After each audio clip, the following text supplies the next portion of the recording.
More Live episode, baby. I'm here with King Kane and Jay Kyrie. Y'all say what's up to the camera. Hey, what's up, everybody? Hey, everybody. What's up to the fans? Yeah. So, guys, this episode is a little more serious. We get a little more deep. This is a topic that I've been wanting to talk about for a long time. It is very plagued in my race, I guess that's to say. Yeah. PTSD. Let me give y'all a definition of what Google says PTSD is, and that stands for post-traumatic stress disorder. Give me 1 second. Come on now, give us old nasty. I'm gonna give y'all the good old Google definition of what post-traumatic stress disorder is. So post-traumatic stress disorder is a disorder in which a person has difficulty recovering after experiencing or witnessing a terrifying event. Okay, so we're going to talk about PTSD. It is a plague in our Black community. So we need to dig deep into that. I feel like that's something that we all struggle with. Mm-hmm. So let's talk about it. Let's get into it. All right. So for the game, this episode is going to be a little different. It's not really a game. I just want to get into their minds a little bit. So I'm going to ask them some questions. They're going to ask me some questions. And we're just going to see how it flows, but it relates to PTSD. So let me ask y'all, how do you deal with your PTSD on a daily basis? What are your coping mechanisms? Like, what are some things that you do to try to take your mind off of the trauma that you've experienced? So for me, to like in today's time, like now, what I do smoke marijuana. I feel like that helps me cope a little bit. You know how some people be like, oh, when you smoke, it just takes your mind somewhere for a second, and then when you're done with your high, you are back to reality. Yeah. I don't feel it. I mean, I smoke weed all day long. I'm fine. I can function. It doesn't, hinder me from doing things, but it does also keep me in a separate mindset. I don't think in my thoughts as much as I normally do. Right. And another thing is vapes. I have anxiety really bad. I do know that. So I feel like I do it when I can't smoke weed everywhere. So I feel like I do these when I can't smoke the weed to something. You know what I'm saying? So that helps with the anxiety. Just, be one sane. Okay. So for me, I spend a long time. I love being alone. I love my solitude, and it helps me recharge. It helps me understand what the hell just happened 2 to 3 to 5 years ago, right? Being alone has really helps me just tap into it. And smoking used to be my coping mechanism, but smoking weed has started to give me more anxiety than help with the anxiety, to be honest. And so I just I like to be alone, and being alone is so therapeutic for me, to where it's like, okay, you're alone, you've tapped into it, you've overcome it, now you can go back out into the world and be King Kane. Be King Kane, you know what I'm saying? Yeah. So let me ask you this, when the marijuana wears off, or, when you don't really have those substitutions to really take your mind off of those triggers that you have, how do you cope with that? Like, how do you spend time just, experiencing all your emotions at one time? Or when you're triggered, like, how do you deal with that when you don't have the marijuana, when you don't have the vape? Yeah. So I move a lot. I'm called AKA road runner. I don't really sit still. So I feel like me not sitting still, I don't really have a chance to dwell on those thoughts. Yes, they're there. But I don't really have a chance to dwell on it because I'm focusing on what's going on in front of me. Yeah. Now, granted, yes, the weed does help. But like I said, I can't smoke everywhere. So a vape, I can hit that. Right. Yeah. You know what I'm saying? But it is also a mind thing, and I'm working on that. I feel like when you come one with your mind, you're going to be able to see everything. That's good. With yourself. That's good. That's not good. even your mind, but yourself. Yeah. You come one with yourself. And that's something that I'm working on. Okay. Currently. Okay. And Kay, for you, like, being alone, when you're out into the world and you experiencing all these people and all these different personalities and things like that, how do you cope when you're not alone? When you are triggered? Great question. And I haven't learned that answer because I'm quick to go off on the beach. I'm quick, don't fucking play with me. You feel me? So I'm still learning on that and I'm still working on that. But what I have tapped into here recently, because I am on a reality show, and you already know reality show, it comes with drama, it comes with bitches trying you every day, bullshit. Right.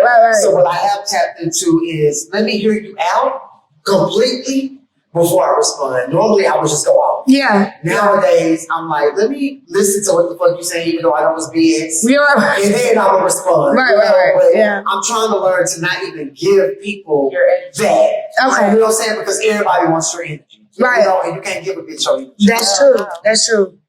They ain't gonna do nothing For with sure. No, that doesn't cause more friction. No, more friction. Right. Exactly.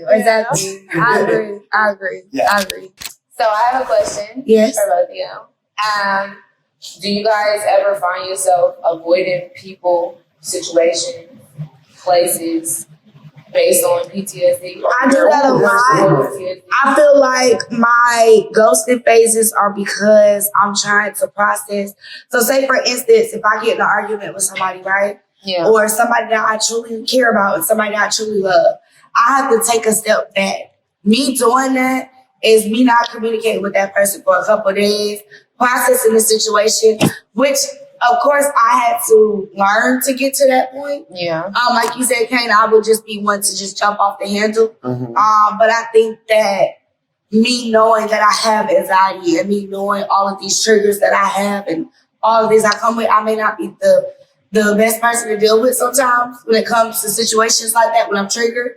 So I just take the time to step back and just really think, you know what I mean? Yeah. And just not communicate with that person for a couple of days until I can get my mind together. And then when I feel like the conversation, a conversation can be had and I'm in a better place, that's when I do that. Right. Yeah.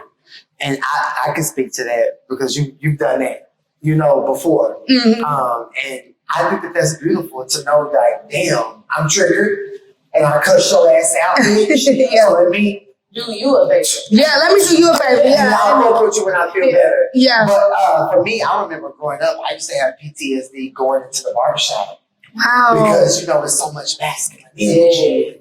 They want to talk. I will walk in there, hoes, football. I will not walk in there. You know what I'm saying? And it used to really bother me growing up because it's like, I don't relate to this. I don't care less about this. Right. I don't care less about football. Or if I was to speak differently, how would that be accepted? Yeah, right. Yeah. Once I tapped into who I am as a man, right, as an adult, right, as you were gay, right, only, right. I wish a bitch really tried to walk shop now. Because nowadays, I walk in there and I do me, but growing up, I used to always be like, oh, I don't want to go with. Well, part of that, I feel like part of that also speaks to the PTSD. Yes. A lot of times we are mentally telling ourselves like, oh, you're not ready for this. Oh, you're not accepted in these type of rooms or you're not accepted in these type of environments. And I've noticed that PTSD is when you have it, it's so hard to shake. Yeah. Because you're always second guessing situations. For me personally, it's just, relationships or friendships. Of course, we're going to get into that. But that's something I struggle hard with. It's just learning where to place that, that PTSD and how to deal with that type of, trauma. Some people don't even know what their triggers are. Mm-mm. And some people don't even know what their trauma are. No. But I've noticed a lot of people are lashed out and they don't realize that that's a trigger for them. You know what I'm saying? But then they see it as, no, this person just got me fucked up. But you have to understand, sometimes you can be in the wrong with your triggers as well. You know what I'm saying? Just because you're triggered don't make it right. Yeah. Right. Because it could be, again, like I said, it could be an insecurity that you're feeling. Yeah. You know what I'm saying? That the other person probably didn't mean to offend. Yeah. You know what I'm saying? So I think that's because I've always been so small and so frail. Mm-hmm. I've always tried, like you mentioned episodes ago, you feel like you had to be big girl. Yes. You're not gonna sun me, right? Yeah, right. So a lot of that comes from me too. And then I remember growing up, my mom used to be like, "Oh, you punk, you did," when she's angry, when she's in her mood, she in her mood, right? And I was just like, oh my God, how did you? Yeah. You know what I'm saying? But now as an adult, I understand that my mom was going through her own struggles. You didn't have it all. Right. You was thrown off. That is real life. In real life. Yeah. Okay. Right. So I have so much grace and respect for my mom and her story. Right. You know what I'm saying? Nowadays. Right. I agree with both of y'all. I feel like when I don't really I avoid the outcome versus the play, like the particular stuff. I avoid the outcome. If I know me going to the club around these certain folks is going to lead to me having a fight, me having to argue with somebody getting on my nerves, me having to pay for something, I'm not doing it. I just don't even want to deal with nothing. You just protect your peace. Basically. That's why I be at with it. It's not really avoiding people. For me. I feel that. I feel that. I do love it. Kane, did you have a question? I know. I have a question. You have a question? Well, yes, I did. I wanted to know what does you guys' like your main PTSD, right? Your main, oh my God, this is my trauma. In one word, where does it stem from? Mine, I want to start off and say mother. Mine is childhood, just childhood in general. Mine's family. We all have so much in common. And I think that that's what's so beautiful. And it just keeps us going. You know what I'm saying? As boss ass bitches. Right. Period. Right. That part. So let's toast to that. Let's toast to, for one, being boss ass bitches and overcoming our traumas. Because we're here today, so we didn't let our traumas defeat us. Period. So we have to toast to that. We do. Damn sure. Cheers. Cheers to the girls weekend. Right? Right. So we're going to get a little deeper into our topic. So my first topic that I wanted to get into is anxiety. With me personally, I've never shared this before, so this will be my first time sharing this on this platform. I got anxiety when I'll say it started showing when I was 12 years old. I lost my grandmother. Shortly after that, one of my grandmothers. Shortly after that, I started to pull my eyebrows and my eyelashes. Mm-hmm. Oh, I know somebody else that did that. Yes. So I struggled with, how to deal with pain and how to navigate being 12 years old and having a mom, like I said in our upbringing episode, if you guys remember, my mom, she was a single parent, but she was focused on so many other things. She just wanted, it was more so about survival for her back then. I mean, you know what I'm saying? And she did the best that she could, but she didn't know how to navigate PTSD or how to, help her children to navigate those things. You know what I'm saying? So I don't blame her for it, but I found my own ways to cope. And that was one of my ways to cope with PTSD. Was that hurting was that painful to pull that out and do that? No, after a while it was not. And just side note, real quick, I'm gonna let you finish, but even he's my baby though, but I not even knowing what it was just because I just met her at the time. You know what I'm saying? Not even knowing knowledge or having as much knowledge on PTSD. You just think, because by my freshman year of college, I didn't have eyebrows or eyelashes at all. And she would be sitting there doing it. And I'm like, bro, what you doing? Like, she could tell you to this day, I'll be like, bro, stop that shit. And I didn't even know what was really going on. But just me, I'm not going to sit here and watch somebody, you know what I'm saying? I would literally mutilate myself.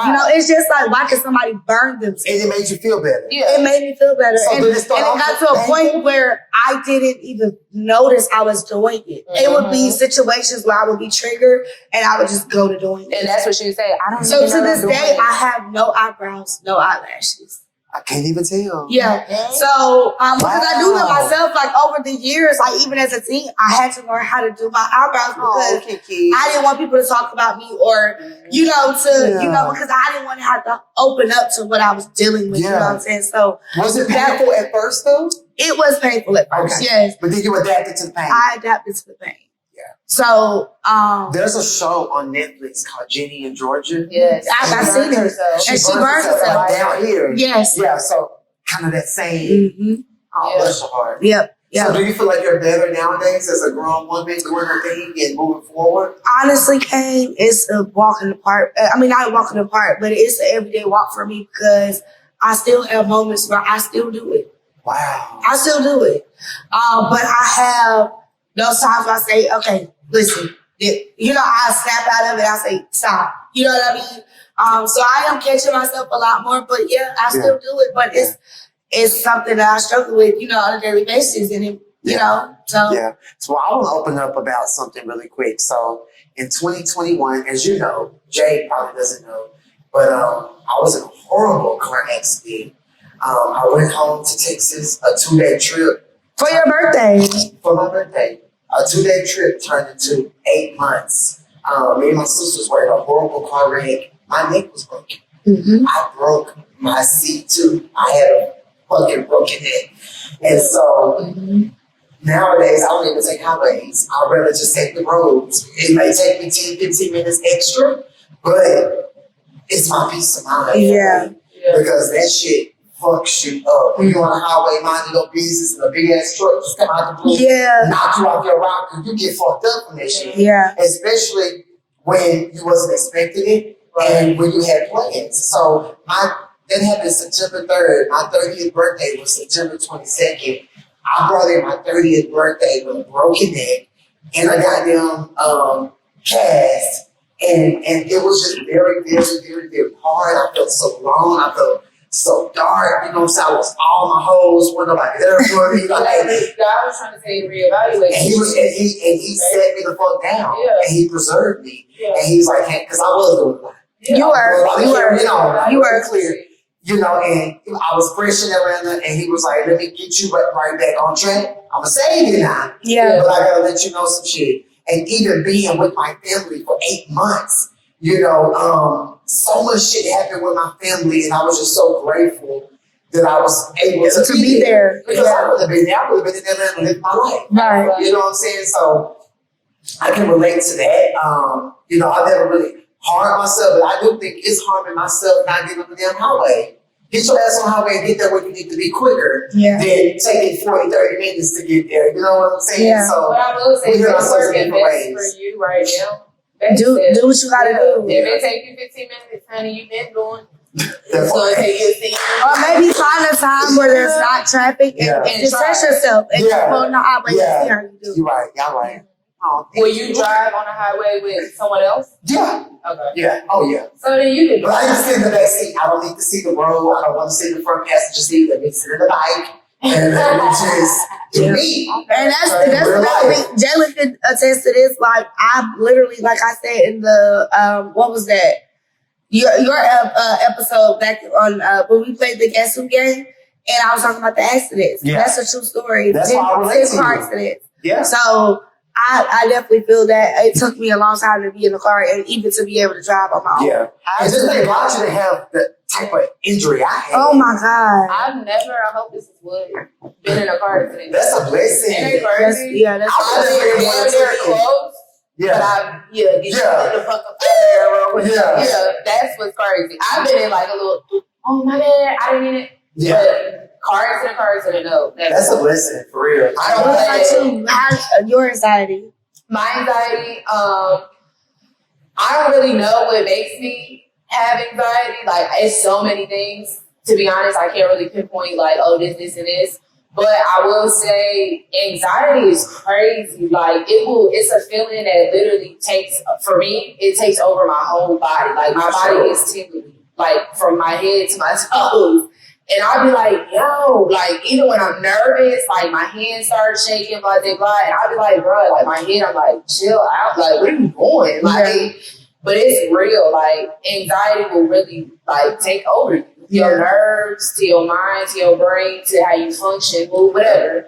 I just, anxiety, though, I don't really know what makes me anxious. It just comes out the blue. Yeah, it just comes out the blue. And I'll just hit my little baby. And I'm good. To calm my nerves down.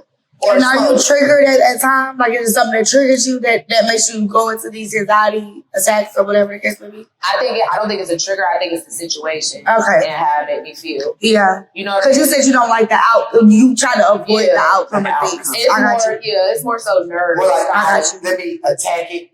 I'm good. Yeah. I got you. Yeah. So what to say is the most like traumatic experience that you've been through?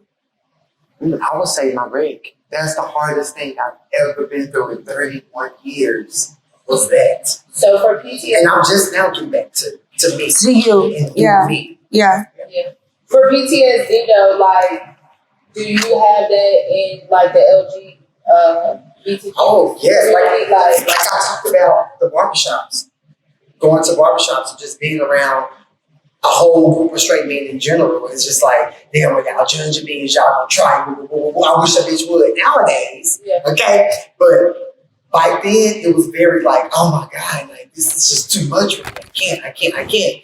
And then the guys are just like the girls, jealous, catty, if you're cuter, if you got a little more, if you're winning, if you gotta find it, you know what I'm saying? Gay men are just like real fish, yes, very catty. And so I don't have a lot of gay friends. I have 2 gay friends. The rest of my homegirls are straight women, real fish, don't fuck around, you know what I'm saying? Like that type of life. So, and I've learned I adapt more with a straight woman than my community, because my community the gays can be very toxic and very bullyish, and then turn around and be so sensitive when somebody straight don't want to fuck with you. Yeah. You see what I'm saying? And I hate that for us. Yeah. I do. I have one more quick question. Sorry to cut you off, Keith.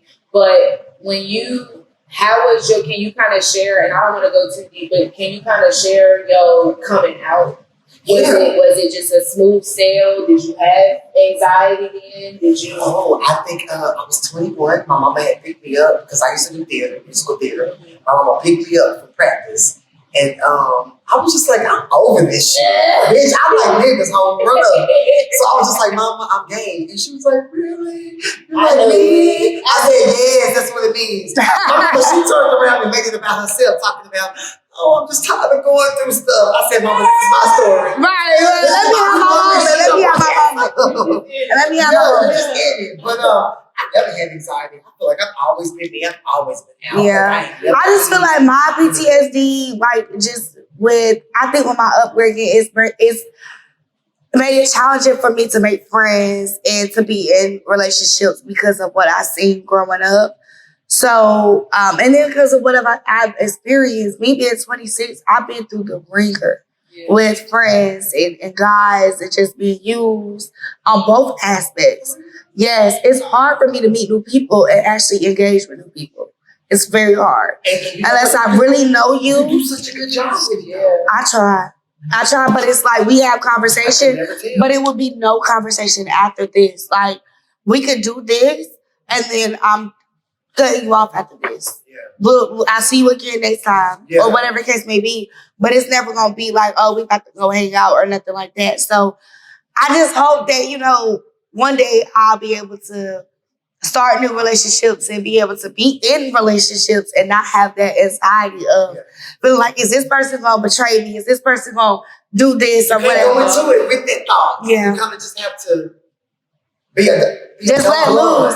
I'm a lover's girl. I'm trying to love. You got to give people grace. Yeah. Because we all fucked up. Yeah. I feel you on that, but I also feel your tip too. When you've been betrayed so many times by somebody that you called your friend years or somebody that you even love or have feelings for. Yeah. And they do some shit like that. It's kind of hard to just walk into it with an open mind, and then you do have an open mind, granted, and they do the same shit. Yeah. You get what I'm saying? Then it's like, bitch, all right, now y'all be fucked up. Yeah. But for you, Key, the advice I can give to you, definitely keep an open mind. But when you keep in that open mind, you smart. You know what I'm saying? You read people.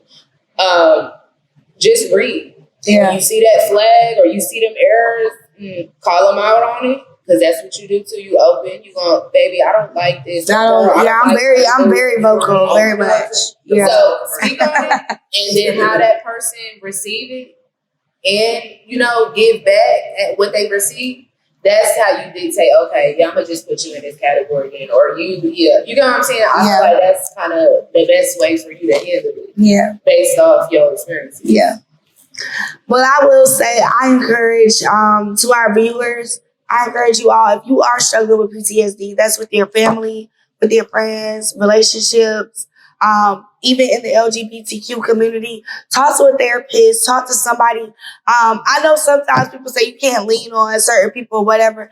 Find your circle, find your support system to help you navigate these traumas. Even if you don't want to go talk to a therapist, find you a good friend or somebody that you can talk to, a confidant that you know can help you through the process of whenever you're triggered or whatever the case may be. There's people out here that will help you. My Black community, I know sometimes we shun therapy, but I'm an advocate for therapy. Yeah, bro, we got to stop that shit. Yes, I believe that therapy helps change your mindset. It helps change a lot of things for you.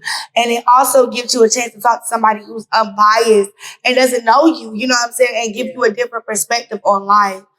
Let me ask you this real quick, Jake. Is your granny still here? Yeah, she's still here. That's what's up. She's still here. You're so blessed because my granny that similar. Both of mine are gone. Both of mine are gone. She's gone. So you're still blessed to have her. Yes, sure. And that's she is. Sure. She's like my saving grace, I guess. That's what's up. I'm happy that you still have her. Yeah. Yeah. But yeah, so yeah. I'm glad we were able to talk about our story though, for real. As far as, because a lot of people don't talk about PTSD. They think it's embarrassing, and I don't. You know, sometimes we have to communicate our traumas to be able to heal. So and we're family. Yes, so we are a family. I feel like we just got a little closer. We did. Oh, sorry. We just talking about her prayers. I'm trying to bump. But all right, y'all. Look, we have took up enough of y'all's time. This is Pop Talk Podcast with Kiki, Kate, and Jay. Baby, we are signing out. But y'all tune in next week. We got something special for y'all, for sure. Peace.